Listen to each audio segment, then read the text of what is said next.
Hey everybody, Who's Your Jedi here with another review for you. This time I'm talking about Wonder Woman. And yeah, I know the movie came out quite a while back, but I live in Japan these days, and here the movie only came out on Friday. Um, I only was now able to have the time to go and see it. Well, actually, I tried to go and see it on Sunday, but the showing I wanted to go see turned out to be dubbed, and there wasn't another one that was subtitled until like 4 hours later. And it's just like, well, I can't hang around for 4 hours. But anyway, so I didn't get to see the movie, and I enjoyed it quite a bit. I can understand why everybody was really so hyped for this. It finally feels like they really made sort of that DC Universe movie that I've been wanting. And it really does address my biggest criticisms of those other movies, and that mainly being that there's just relentlessly dark and brooding, and there's very little humor. It's very colorless. And people have pointed out it seems like the kid, like Superman and Batman, can only basically be brooding or in a complete and utter rage. Which, I absolutely hate that. I mean, I understand that all quite the wackiness that you can sometimes get in comics doesn't quite translate to the screen and live action quite as well. And okay, yes, you're probably gonna have to tone it down and make things probably a little bit more realistic. But the idea of this sort of like a brooding Superman, it's just, you know, and most of all, those movies just being so utterly joyless. I mean, you can understand. I can understand why Batman has a dark tone. It's Batman, but just joylessness in Superman? No. Wonder Woman does a better job of getting it right. Yeah, the film, especially the early part of the movie, is very, very colorful. It's the mascara scenes were shot in, I believe, somewhere in Italy, and it's just stunningly gorgeous. Um, and of course, Wonder Woman's costume is nicely colorful, not super as crazy as it is in the comics, but that's okay. It's a little bit more subdued, but it fits. And the story itself is pretty simple, pretty straightforward, a reasonable adaptation of Wonder Woman's origin, and placing it during the First World War kind of mixes things up because, of course, World War II has been done to death. Um, all in all, I did like the characters. The only ones that really rubbed me the wrong way were the general, whose name can't even really be bothered to pronounce, and Dr. Poison, who were just ridiculously cartoonish. I mean, a tiny spoiler here. There's literally a point where after they murder a whole bunch of people, they giggle at each other. It's just like, really? You can't do something more with these two? But that said, the story of Wonder Woman is a pretty simple story, and it's ultimately really just kind of a coming of age story for Diana herself. She spent her whole life on Paradise Island. She's a very talented warrior, but she's extremely, extremely sheltered. She's only really known this beautiful place without any real and serious conflict. And then she leaves that and finds herself out there in the middle of the First World War and doesn't really understand that the world is complicated, that there are all of these shades of gray. She's grown up being exposed to a very black and white view of the world and learning about that nuance that things aren't always clear cut, and that even people who are seemingly good are not perfect, and that even when you're trying to do the right thing, it's not always going to work out. That people are not perfect. I mean, has been nicely put. It's a coming of age story. Of course, when we're kids, we have this very naive, very simplistic, very black and white view of the world. And as we get older, we hopefully learn that the world is not quite as clear cut as we think, that there are a lot of shades of gray, that people are complicated and that simple solutions to complex issues are more or less a myth, no matter what anyone might tell you. And that and finding a balance with those realities is something that we all end up struggling with our entire lives. Um, another thing I really do like about this movie, kind of moving on, is that it very, very much delivers what I really like in an interpretation of Wonder Woman. One thing that I've never liked are some of the older interpretations of Wonder Woman, particularly stuff from like the 70s, when it was very rooted in the idea that men are bad, and that women are somehow, if you kind of put women in charge of things, that automatically things are going to be better. Now, I've never subscribed to this theory. My feeling on this is that men and women are human beings first, and human beings who happen to be male or female second. And there's a very, very big difference there. Human beings, no matter their gender, are often selfish and greedy and stupid and hunger for power and are easily corrupted by power. You can find, of course, a very long list of particularly despicable men in history, but if you look more closely, there are no shortage of women who did, in reaching heights of power, also did really, really, really awful things. From everybody from like Elizabeth Bathory, the Blood Countess of was it Hungary or the Czech Republic these days, to in modern times you have the previous president of South Korea, Gyung-hee Park, who was recently, not that long ago, was arrested and is currently locked up on some very interesting charges for abusing her office. And interestingly noted that she was actually the daughter of the previous dictator of South Korea. And she resonates with me particularly because I actually was living in South Korea when she was elected to the presidency, and now here I am seeing that lady getting thrown in jail. So I'm not singling her out for any really particular reason other than the fact that she's someone who I have kind of a personal connection to through my own life. But anyway, I mean, here we do see that one of our main villains of this movie, Dr. Poison, is female. Hippolyta is also shown as someone who, while coming from the best motivations, is not really doing what's best for Diana. She's just she wants to keep her in this little magic safety bubble that understandably all parents do want to keep their children in. But you have to let your kids out there into the real world to learn and make mistakes and ultimately get hurt, because that's how life works. And Diana herself, again, she suffers from this extremely simplistic black and white worldview, and she takes a long time and at times reacts very badly when the real world doesn't fall in line with her expectations. So it just shows that everybody is ultimately an imperfect human being.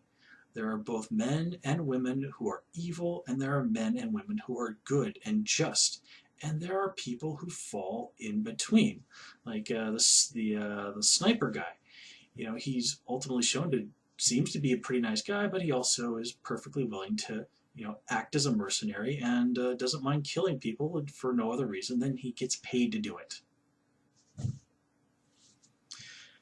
Speaking of which, I do like that they really did make an effort to sort of show, like during a time, especially like World War One, where oh boy, was there plenty of racism to go around. You've got a Middle Eastern fellow, you've got a Native American guy. They make points of showing Indian soldiers in the UK. You see more than a few Amazons who are black, and they're acknowledging that the world even then was just as diverse as it was.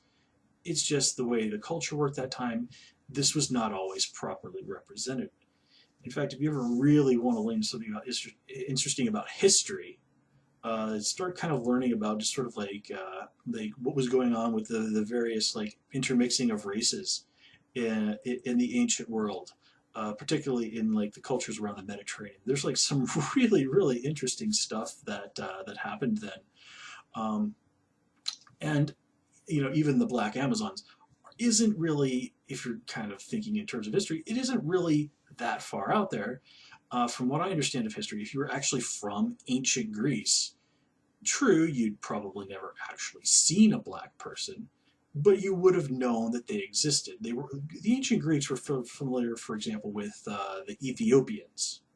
So yeah, again, you probably had, if you were like a typical citizen of Athens and the days of Pericles or something like that. Again, you'd probably never seen a black person with your own eyes, but you knew that they existed.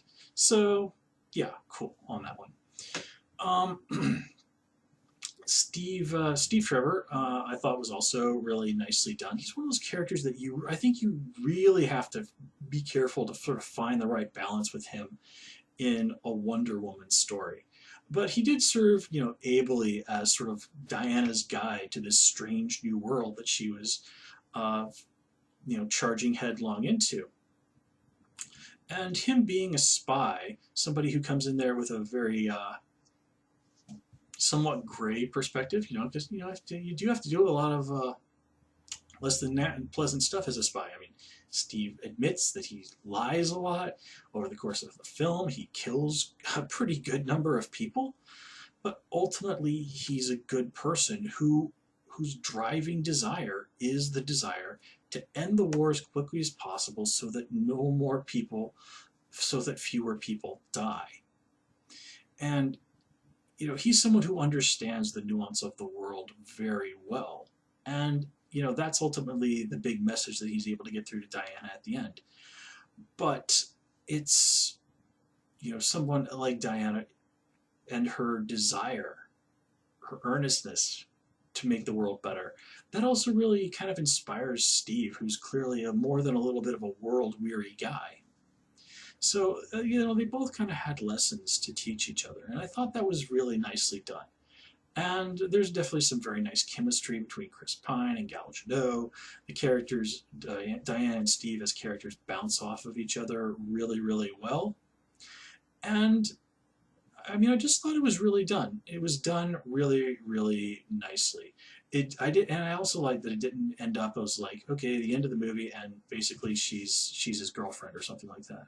Because I was like, oh, please don't let it be like that, because that would have been the worst possible thing they could have done. And they didn't. And honestly, I am really happy with the end of the film. It sets up stuff for Justice League really nicely, and it ultimately just told a really, really satisfying story. Now, that's not to say that I don't have some criticisms of the film. My main one is that it did seem it's a little bit slow at times, especially as you kind of got towards the middle, towards the end, middle to end of things. It's sort of like, okay, can we just kind of get on with this story now and kind of wrap this up? Um, let's see. I know there were quite a few people out there who were hoping for a bigger role for Etta Candy. She's not a character I'm super familiar with from the comics. I do remember a few stories I read with her in them, but she doesn't really stand out that much in my mind, so I really don't have anything to say on that front. Okay, so I do have to talk about one big kind of spoiler here, and I'm going to give you a kind of a 5 count on this one if you want to step away. Okay, so the general not being Ares was incredibly obvious, and a lot of people have pointed this out. And I don't really think they were trying that hard to make us think that the general actually was Ares. In fact, I'm not really sure if this was just sort of very simplistic writing or if it was very smart writing, that the general being the way he did, him being so cartoonish in his villainy, was kind of meant to sort of key in on Diana's own very simplistic view of the world.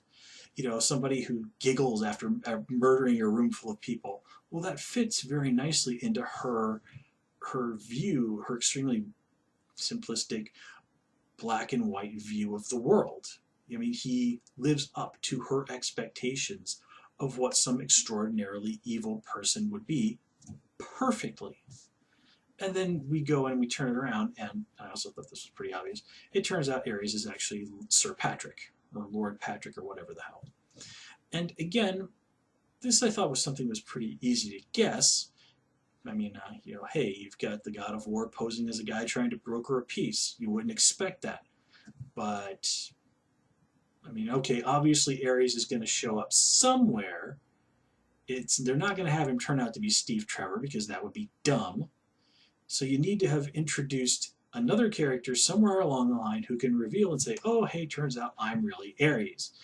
And Samir and the Scott and Charlie and the Chief, well, none of them really would have made sense for it to be them. So that just leaves Sir Patrick as the only logical character it could be. I do like ultimately that it was just like Ares is just like, hey, it ain't me doing this. This is all them.